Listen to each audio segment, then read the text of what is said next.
영적으로 성장하고 성숙해져 가는 것도 역시 어떤 과정을 거치게 되어 있습니다. 그러면 우리는 어떤 과정을 거치며 영적 변화를 경험합니까? 첫째, 경험. 영적인 성장과 변화는 삶의 현장, 즉 경험이 반드시 필요합니다. 우리가 지난 날을 돌아볼 때 영적 성장은 항상 삶의 현장에서 일어나는 인생의 경험을 통해 일어났음을 봅니다. 어떤 사람이 고난을 통해 주님을 만나고 영적으로 성장했다면 그 고난이 경험이 되는 것입니다.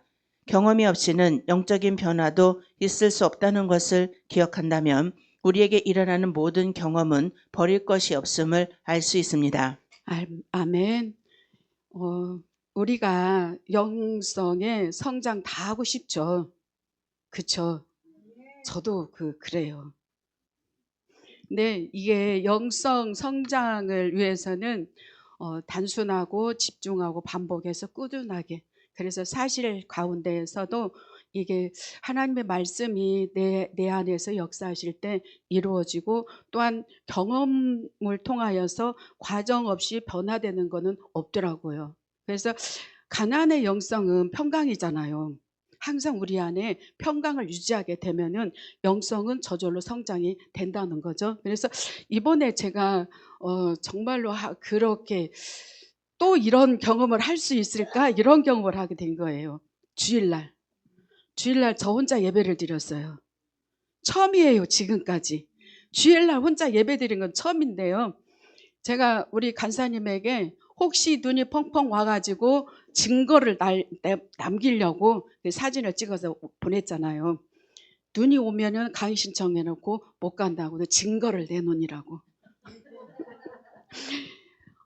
토요일 날 밤부터요, 이게 눈이 계속 오는 거예요. 보니까 눈이 계속 쌓여요. 그 다음날 주일날까지 10시 될 때까지 이게 계속 눈이 오는 거예요. 그래서 계속 전화는 오죠. 눈이 와가지고. 그래서 제가 확인차 걸어서 나가 보니까 길이 없어요. 저희는 한 300m 정도 나가야 큰 길이 있기 때문에. 그래서 예전 같으면 차 밖에서 놓고 걸어오라고 이렇게 할 건데, 이제는 가난의 영성으로 나가기 때문에 내 안에 평강이 있기 때문에 이게, 그러면서 단톡방에다 넣고, 단톡방이 안 되는 분에게는 전화를 하고 편안하게 집에서 있는 그곳에서 예배를 드리고, 그리고 지금까지 드렸던 예배보다도, 어느 예배보다도 가장 하나님께서 기뻐하시는 마음의 예배를 드려라, 이렇게 했어요. 그리고 제가 생각하면서 녹음을 해서 올릴까, 그것보다도, 그런데 마음의 감동이 찬양을 그냥 드리라는 마음이 와서 1시간 20분 동안 찬양을 드리는데 너무 감사해요. 그래서 그동안의 찬양이 부족했기에 하나님께서 나의 찬양을 받고 싶어 하시는구나. 성령의 하나님, 아버지 하나님, 성자 하나님, 성령의 하나님께 마음껏 찬양 드리고, 그리고 이제는 제가 찬양 드렸으니까 성령님 저에게 안수해 주시고 기도해 주시라고, 이렇게 기쁨으로, 감사함으로 처음으로 이런 기분을 맛보게 됐고, 이렇게 편안하게 하나님께 예배 드리는 게 형식적인 게 아니라 진정한 마음으로, 그동안에 1년 넘게 계속 가나안 나눔의 영성을 배웠잖아요. 형식적인 게 아니고 이런 종교성, 이런 거 사람이 세우는 게 이게 아니라 아버지가 원하시는 예배. 그래서 감사로 받아들 때 가나안의 경험이 되는구나. 이걸 이번 주에 또 이런 혼자 예배 드리는 일 없겠죠. 그래서 이런 경험을 하면서도 즐거웠습니다. 네. 두 번째, 말씀. 경험 다음으로 필요한 것이 말씀입니다. 우리 삶의 현장에서 일어나는 경험과 말씀이 만나야 합니다. 그때 말씀은 우리의 경험을 해석하고 우리의 모습을 비추어주는 역할을 합니다. 말씀이 없는 경험은 우리의 영성을 부실하게 하고, 경험 없는 말씀은 능력 없는 이론이 되고 맙니다. 내 삶의 현장에서 일어나는 경험과 말씀이 만날 때 객관적인 말씀은 주관적인 말씀이 되고 나에게 들려지는 주의 음성이 됩니다. 아멘. 영성 성장 원리에 가로막고 있는 이게 지금 사실 가운데 보이는, 내가 사실 속에서 사는 우리가 이 시간도 보면은 육적인 나, 감정적이고 정욕적인 나, 그리고 이성적이고 지식으로 나가는 내가 하나님과 나에게 이렇게 원수가 되는 생활을 하고 있었구나. 이걸 깨닫게 되는 거예요. 그러면서 하나님께서 원하시는 것은 나의 속사람, 영의 내가 하나님께 성장하는 거, 이걸 원하시잖아요. 계속 고 목사님 그러셨잖아요. 나를 객관화시켜라.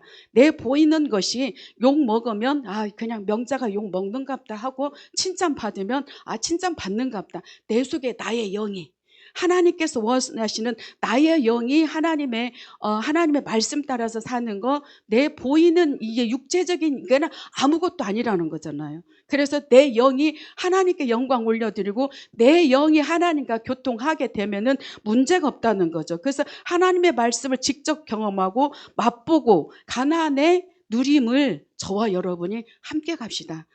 죄송합니다. 우리가 함께 가나안 정복을 향해서 나갑시다. 세 번째, 겸손. 성경이 말하는 겸손은 우리가 일반적으로 생각하는 겸손과는 성격이 다릅니다.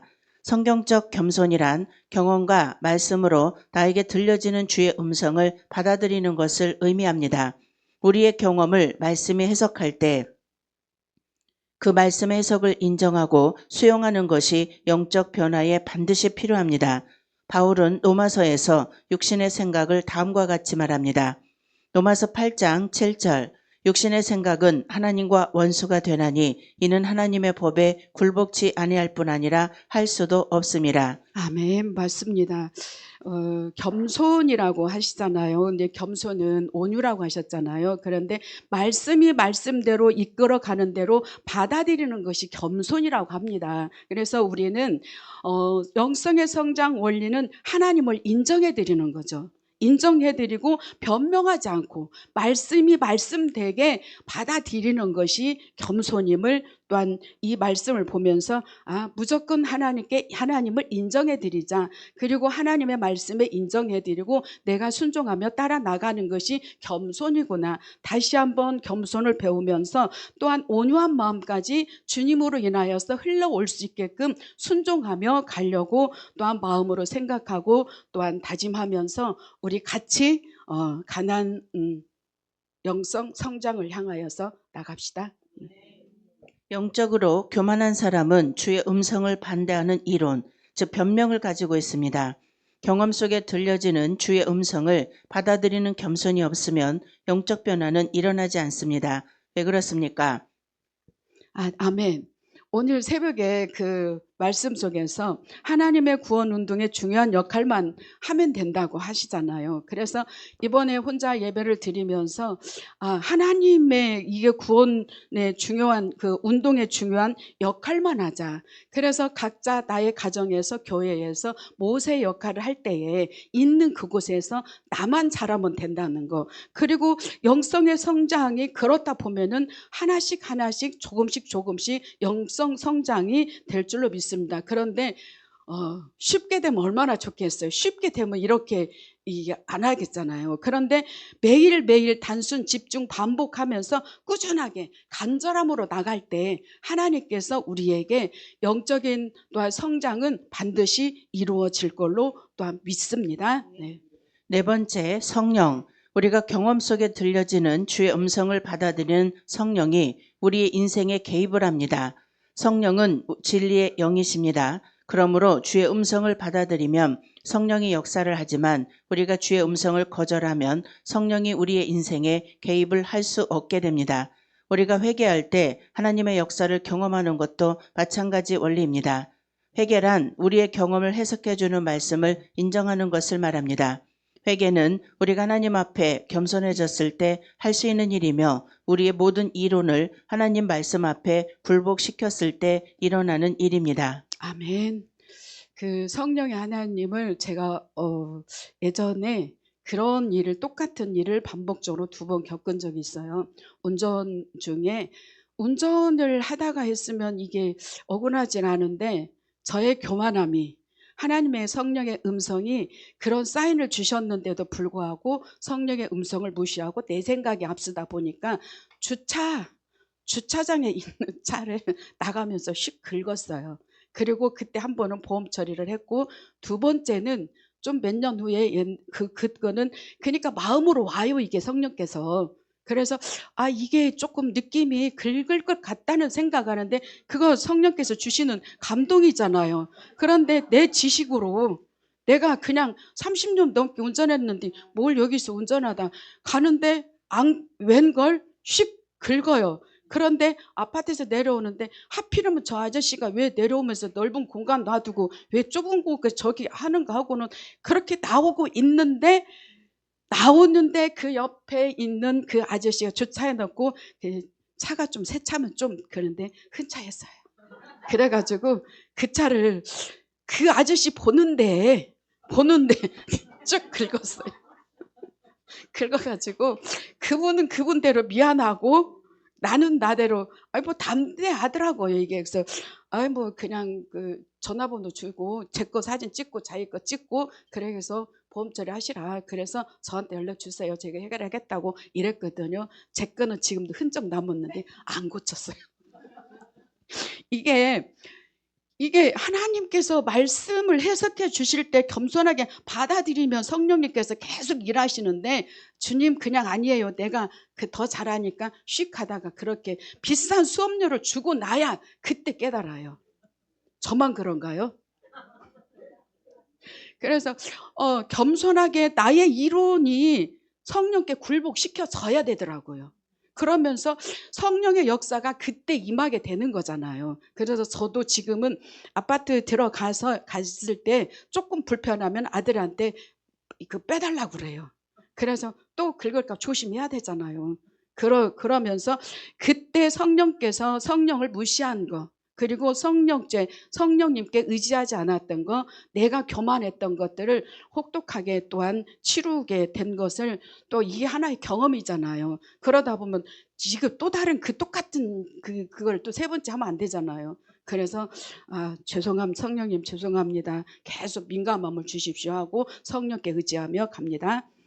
5번째, 능력. 성령이 우리의 삶에 개입했다는 말은 성령의 능력이 임했다는 의미입니다. 성령의 능력은 죄의 능력과 권세를 파하는 능력입니다. 많은 사람들이 죄가 능력이요 권세임을 모릅니다. 더 나아가 자기의 능력으로는 죄의 능력을 이길 수 없음을 모릅니다. 바울도 처음에는 이 사실을 몰랐다가 나중에 알고 나서 로마서에서 절망적인 고백을 합니다.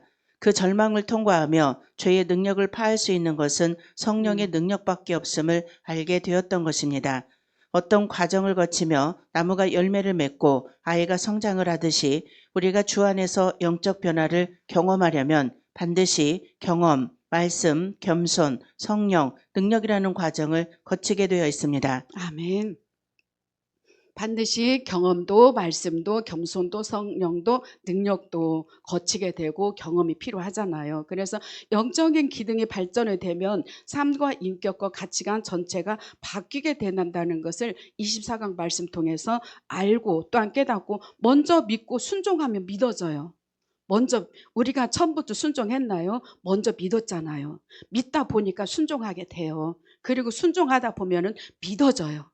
믿어지다 보면은 충성하게 돼요. 저절로 충성이 되더라고요. 그러면 충성하게 되면은 또한 추가로 하나님 주시는 게 있어요. 능력. 능력은 흘러온다고 그랬잖아요. 능력이 흘러와요. 저는 이곳에서 있을 때 고목사님께서 이게 알았잖아요. 새벽에 말씀 전하시고 기도하실 때 손을 우리 앞에 이렇게 뻗고 기도하시거든요. 그 기도하실 때 그 흐름이 오는 게 느껴져요. 예전보다 저는 좀 이게 교만인지 사람을 믿지 않는 건지 하나님이 직접 해주시길 원하는 건지 그건 모르겠어요. 별로 이렇게 기도를 받으면 특별한 게 없거든요. 쓰러지는 거는 더군다나 없고 이게 없어요. 그냥 말씀이면 그냥 믿어지기 때문에 성경 말씀이 그냥 믿어져요. 그래서 그 말씀을 순종하고 나가는 거지. 그리고 하나님의 말씀으로 주의 종을 세우면 그 목사님이 전하신 말씀, 어린아이가 이 강단에서 하나님의 말씀을 전할 때는 100% 말씀을 받아들여요. 이렇게 하는 것처럼 이게 그러다 보면은 그 능력이 그게 이제 모르겠어요. 저는 이 왼팔에 뜨거움이 와요. 뜨거움이 오는 거를 그래서 아 이게 흘러온다고 하시더니 이 능력이 흐르는구나. 그래서 왜냐하면 유튜브로도 얼마든지 가능해요.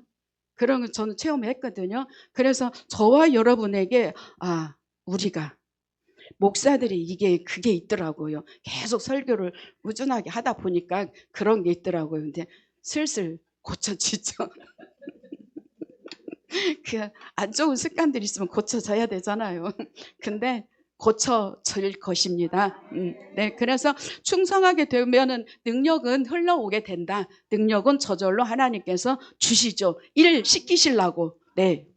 사울과 다윗이 우리에게 주는 교훈이 있습니다. 첫째, 두 사람은 삶의 현장에서 하나님께 죄를 범하는 경험을 합니다. 둘째, 사울과 다윗에게 하나님의 말씀이 임했습니다. 그들의 경험이 말씀을 만난 것입니다. 사울은 변명을 했고 다윗은 회개를 했습니다. 한 사람은 말씀을 거부했고 한 사람은 말씀을 인정했습니다. 사울은 성령의 능력이 떠났고 다윗은 성경의 저자가 되었습니다. 오늘 또 우리는 하루를 살 것입니다. 하루 동안 일어나는 모든 일은 우리 인생의 경험이 됩니다. 우리 육에 속한 눈으로 좋은 일과 나쁜 일을 구분하지만 영적인 시각으로 보면서 영적 분별력이 생겨 우리는 모든 경험 속에서 하나님의 음성을 들을 수 있습니다. 그러기에 범사에 감사할 수 있는 것입니다. 아멘. 우리가 그 선악과를 안 따먹기는 참 어렵잖아요. 그런데 보여요. 사실인데 왜 안 보이겠어요? 보이지만 분별은 하되 판단은 하지 말라.